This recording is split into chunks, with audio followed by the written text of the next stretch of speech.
The greatest tragedy in life is not that we die. It's that so many of us stop living long before that day ever comes.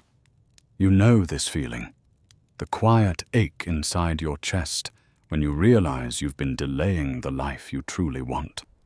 The guilt that creeps in when another week passes and nothing changes.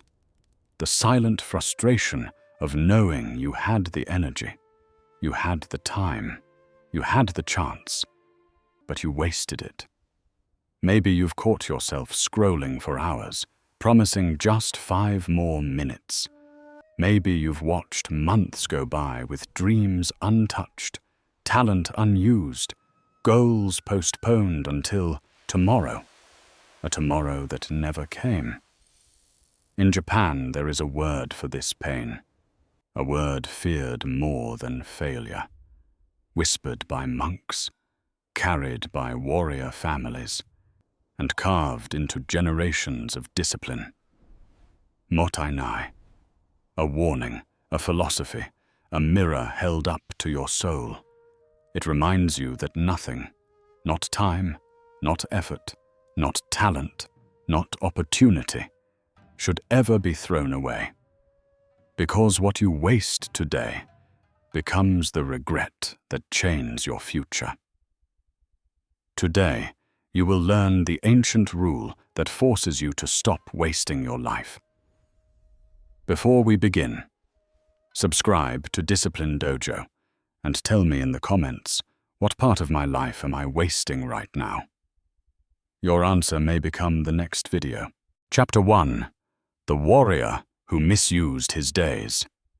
Before Kenji became one of the most disciplined warriors in his clan, he lived carelessly with the most precious resource he had, his time. But this wasn't just about lost hours. It was about the version of himself he kept abandoning. Kenji trained harder than anyone. Yet every night he went to sleep, feeling like he had done nothing that mattered.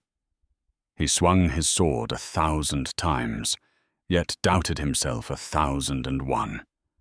He woke up each morning telling himself he would soon change. Today he would rise early. Today he would focus. Today he would stop wasting time.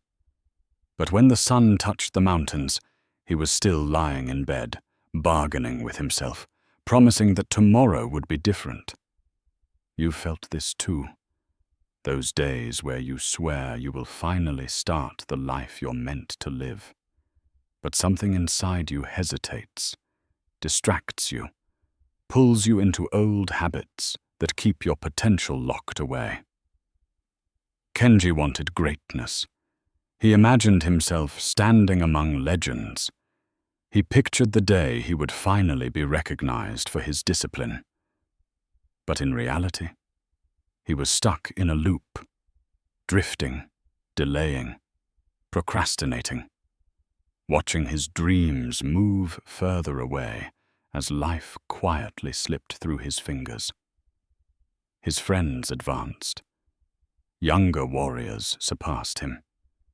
And Kenji felt that silent shame that hits you when you know you could be more, but you're not. His master noticed everything. The unfinished drills, the rushed stances, the distracted eyes, the restless energy of a man who wasn't living his purpose.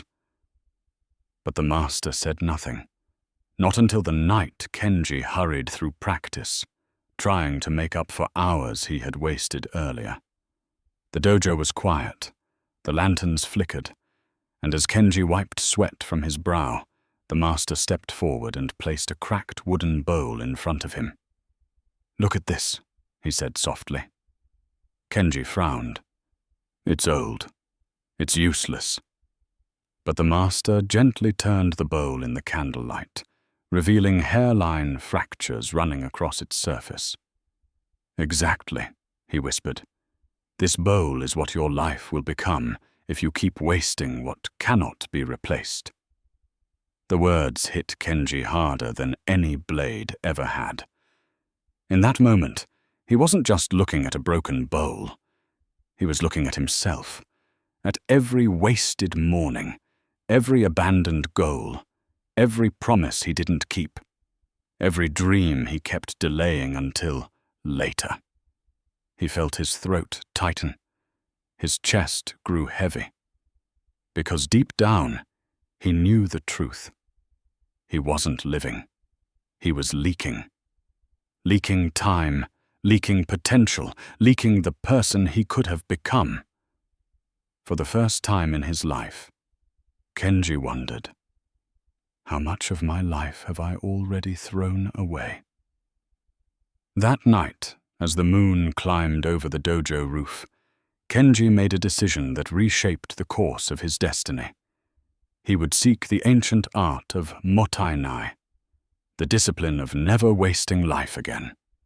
But he had no idea how deeply this journey would change him, and how much of his old self would die along the way. Chapter 2. The Temple of Nothing Wasted.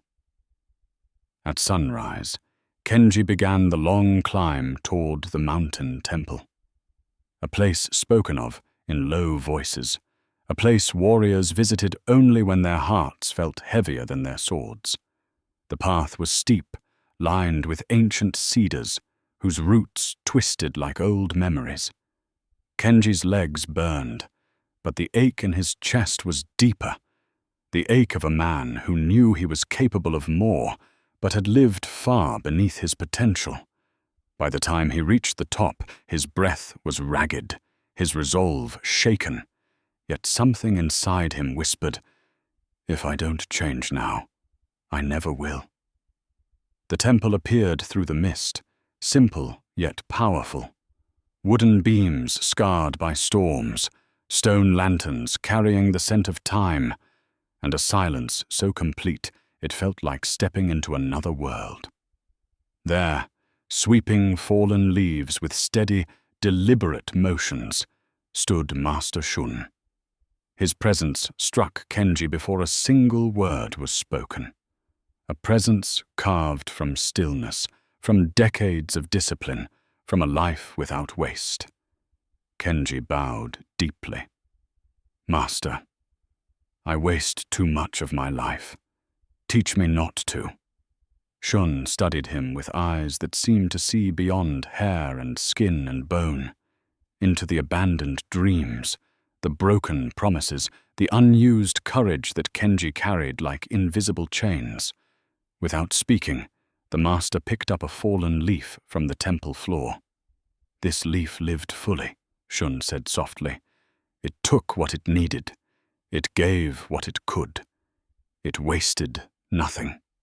He crushed the leaf gently between his fingers, and the pieces drifted to the earth. "But humans," Shun continued, "we waste our breath on complaints, our strength on fear, our time on hesitation, and our is by never using them." He stepped closer. "Kenji, warriors feared two deaths, the one that ended their life and the one that ended their purpose." Kenji felt his throat tighten. Shun turned toward the temple garden, a sea of stones arranged with such precision that even chaos seemed disciplined in their presence. He gestured for Kenji to follow. "Today," the master said quietly, "you will learn Mottainai, the ancient discipline of never wasting your life again." Chapter 3. The first test, the broken hours. Master Shun led Kenji into a small meditation hall, where the wooden floor creaked like an old memory, and the morning sun slipped gently through bamboo shutters. In the center of the room sat a simple clay pot, resting above a small flame. Shun motioned for Kenji to kneel. "Watch," the master said softly. At first, nothing happened. The flame flickered. The pot hummed quietly, and Kenji waited, unsure of what he was meant to learn. Then, slowly, the water inside began to move. Tiny bubbles formed at the edges, each one rising with a faint whisper. Soon, a thin stream of steam escaped the surface and disappeared into the air. Kenji frowned. He didn't understand. "What do you see?" Master Shun asked. "Water evaporating," Kenji replied, but Shun shook his head. "No," he said. "You see your wasted hours." Kenji felt his chest tighten. The master continued. "Look closer." Kenji leaned in. Droplets rose, drifted, vanished. "You tell yourself you have time," Shun said. "But every breath you take is a droplet leaving the pot. Every distraction, every hesitation, every fear you obey is another moment you will never get back." The steam curled upward, soft, fragile, temporary. Just like the hours Kenji had thrown away without thinking. A sudden heaviness filled his stomach. "How do I stop it?" he whispered. "You can't," Shun said gently.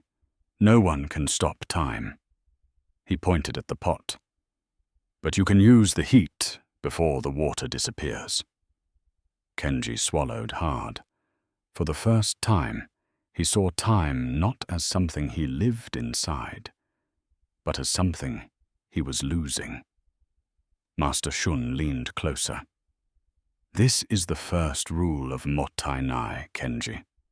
What you do not use with purpose, you lose forever." The words hit Kenji like a strike to the spirit. In that moment, he realized he wasn't just watching water evaporate. He was watching the story of his life so far. Hours drifting away, opportunities dissolving, potential rising into nothingness. And he silently vowed to stop the waste before the pot of his life ran dry. Chapter 4. The Second Test, the Unlived Self.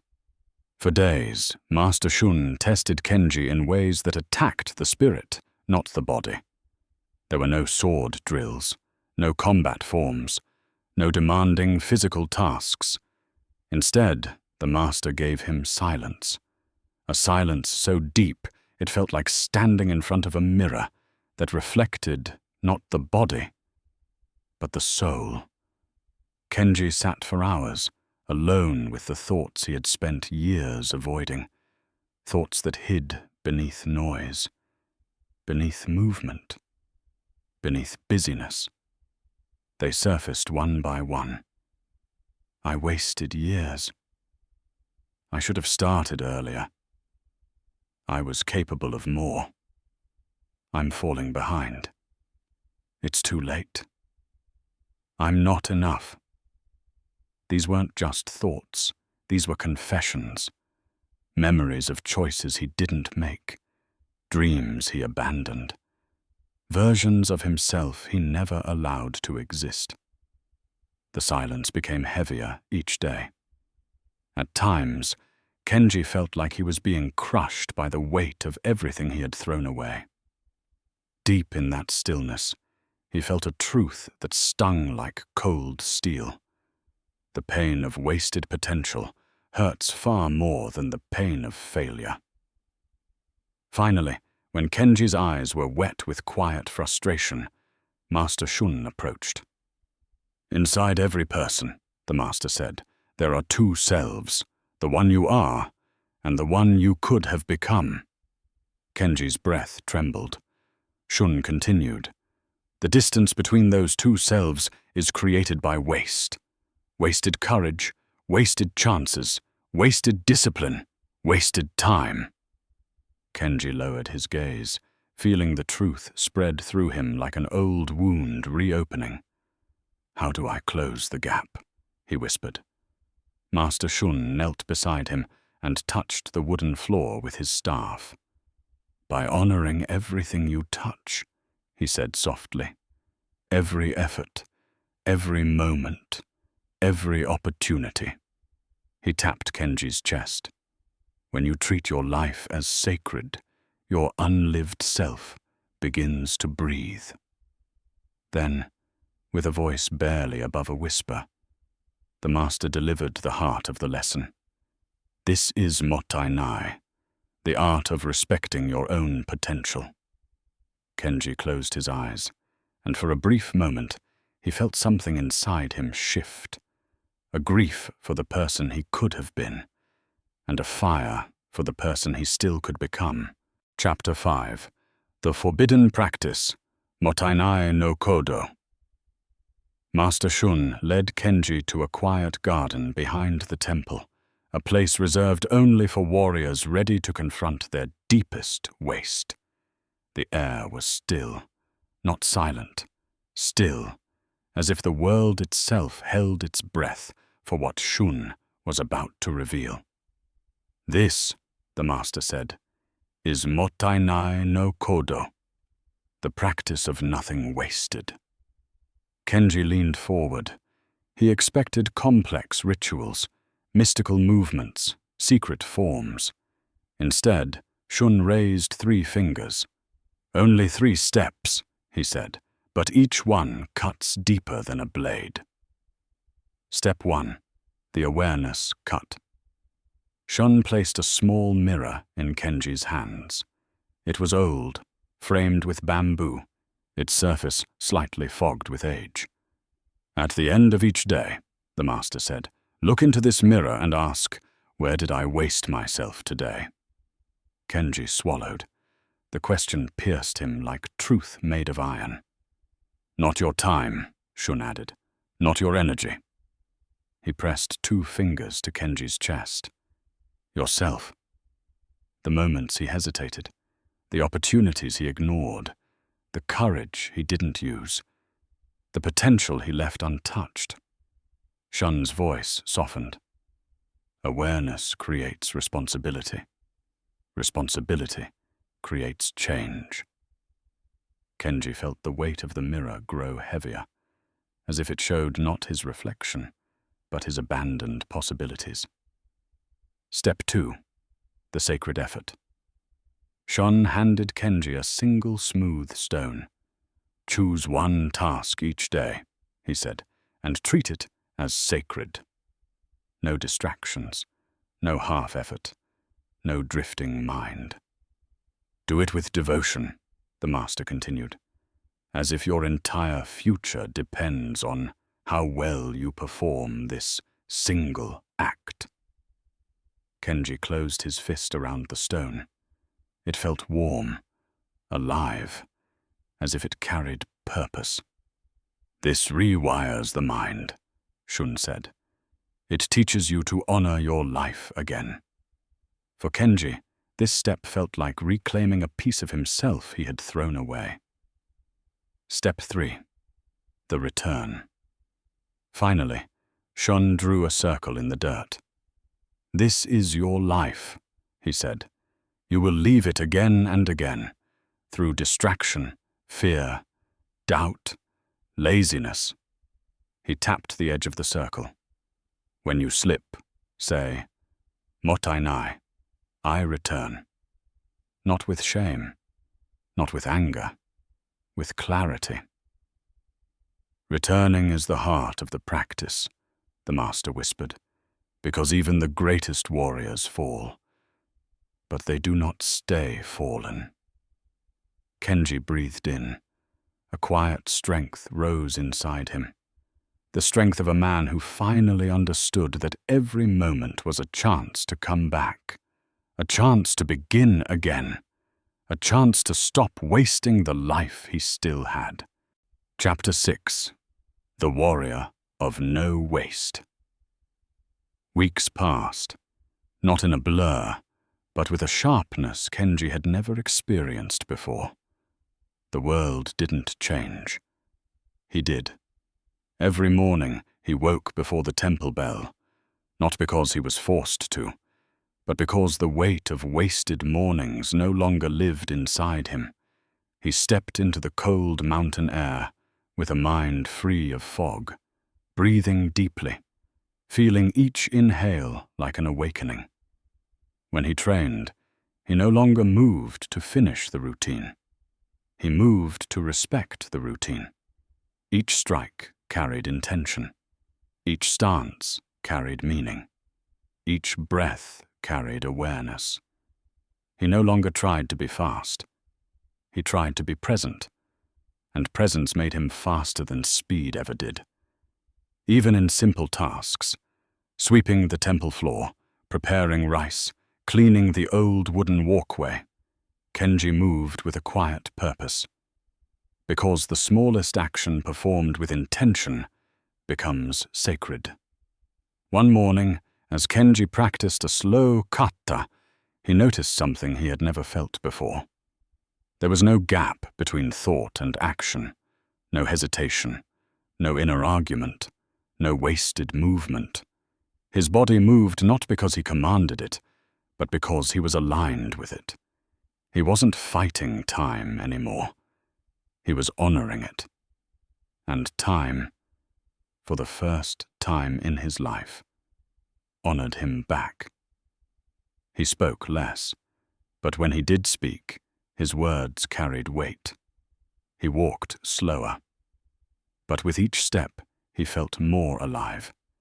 He listened deeply, not just to others, but to the quiet voice inside him that had been drowned for years under layers of noise and waste. Master Shun watched him with the soft smile of a man who had seen many warriors rise and fall. At last he said, "You are beginning to understand." Kenji bowed, his eyes steady, his spirit calm. "For the first time in my life," he whispered, "I feel awake." He wasn't awake in the sense of energy. He was awake in the sense of being unlived, in the sense of feeling time, honoring it, using it, living inside it, instead of running from it.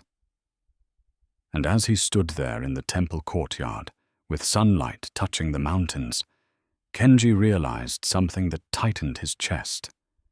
This is what life was supposed to feel like all along. Not rushed, not wasted, not drowned in guilt, not lived half-heartedly, but lived fully, with every breath treated like a gift, because that is exactly what it is. Chapter 7. The Final Trial, the Day of Waste. One morning, Master Shun appeared at Kenji's door before sunrise, holding no staff, wearing no expression, carrying none of the quiet intensity that usually signaled a new lesson. Instead, he simply said, "Today, you may do anything." And then he turned away. No training, no rituals, no breath work, no kata, no teachings. Kenji waited for more, but the master walked off, leaving him alone at the temple gates. Confused, Kenji descended the mountain trail into the village below, and what he saw unsettled him more deeply than any training ever had. Workers dragged their feet through the marketplace, complaining about the hours ahead, as if each one wasn't a priceless piece of their life. Young men leaned against walls, talking big, but doing nothing, dreams slipping away through their fingers as they bragged about futures they would never chase. Elders stared blankly at the sky, reciting memories instead of making new ones. Children argued over meaningless things, learning early the habit of wasting seconds that could never be returned. Kenji saw his old self everywhere, in every man who said tomorrow, in every woman who said one day, in every mind lost inside its own excuses. Hours passed. Kenji walked through the streets as if watching ghosts, living bodies with dead purpose. Some wasted their strength on anger. Some wasted their time on distractions. Some wasted their lives on comfort. Some wasted their hearts on fear. And as Kenji observed them, he felt something rise inside him. A sadness, a quiet grief, a recognition, because he had once been one of them. By sunset, Kenji returned to the temple, dust on his sandals, a heaviness in his chest. Master Shun waited for him beneath the old cedar tree. "What did you learn?" the master asked. Kenji's voice trembled with realization. The world wastes life casually, because they don't believe it will end. Shun nodded slowly, a knowing sadness in his eyes. And you, Kenji? For a long moment, Kenji said nothing. Then, with a bow so deep it touched the earth, he answered, I refuse to waste even one more day. Those words were not spoken from the mouth, but from a man whose spirit had awakened, a man who had finally seen the graveyard of wasted potential that most people call a normal life. And that was the moment Master Shun exhaled with relief, because Kenji had passed the final test, not by fighting, not by obeying, but by seeing. This was the true proof of mastery. Chapter 8. The Man Who Lived Fully. Kenji descended the mountain as the first light of dawn spilled across the valley. But he did not walk like the man who had climbed it weeks before. Back then, his footsteps had been hurried, uncertain, restless, the steps of someone running from his own wasted time. Now, every step carried intention, purpose, presence. The world below was the same. Children playing, merchants shouting, elders sweeping the pathways. But Kenji saw it all with new eyes. He saw beauty where he once saw routine. He saw opportunity where he once saw obligation. He saw life where he once saw days slipping by. When he looked at the villagers, he didn't judge them for wasting time. He understood them. He had once been them, but now he felt something they did not, the weight of every moment and the sacredness inside it. Word began to spread about the warrior who had changed, not in strength, not in skill, but in presence. They called him the warrior who wasted nothing, a name that carried no pride, only truth. Not because Kenji was perfect, not because he never slipped, but because he honored every hour he lived, every breath he took, every opportunity he touched, every promise he made, every step he walked. And most importantly, he honored the version of himself that had been waiting for years to be lived. He helped villagers repair broken tools, taught children how to focus their minds, and guided lost warriors who felt their life drifting the way his once had. One evening, a young boy asked him, "Sensei, what does it mean to live fully?" Kenji paused, placing a hand on the boy's shoulder. "It means," he said softly, "that you do not wait for a perfect moment to become the person you were meant to be." His eyes softened as he looked toward the horizon. "It means you begin now, with whatever you have, wherever you are. No waste, no delay, no regret." He watched the sun fall behind the mountains, and for a moment he remembered the man he used to be, the one who let his life slip through cracks of fear, distraction, and excuses. That man was gone, replaced by someone who honored life, not in grand gestures, but in every small, quiet moment. The villagers said Kenji glowed with a calm that could not be taught. But the truth was simpler. He was finally living the life he once only dreamed of. A life without waste. A life without regret. A life fully lived. Moment by moment. Now it's your turn. For the next 7 days, practice the ancient rule. Step 1. Ask, what did I waste today? Step 2. Choose one task and give it sacred effort. Step 3. When you slip, say, Mottainai, I return. If you commit to this, you will feel your life shift in ways you didn't think were possible. Not because the world changes, but because you do. And I want you to know something. If you're watching this, it means you're not like most people. Most drift. Most delay. Most waste their gifts without ever realizing it. But you're here. You're seeking discipline, clarity, strength. You're trying to become someone better. And that alone makes you rare. So make your commitment real. Write in the comments, "I refuse to waste my life." I read every comment, and I respect every one of you who chooses to walk this path with honesty and courage. And if you felt something awaken inside you today, subscribe to Discipline Dojo, not for numbers, but because you belong with people who refuse to live an ordinary, wasted life. Your new chapter begins now.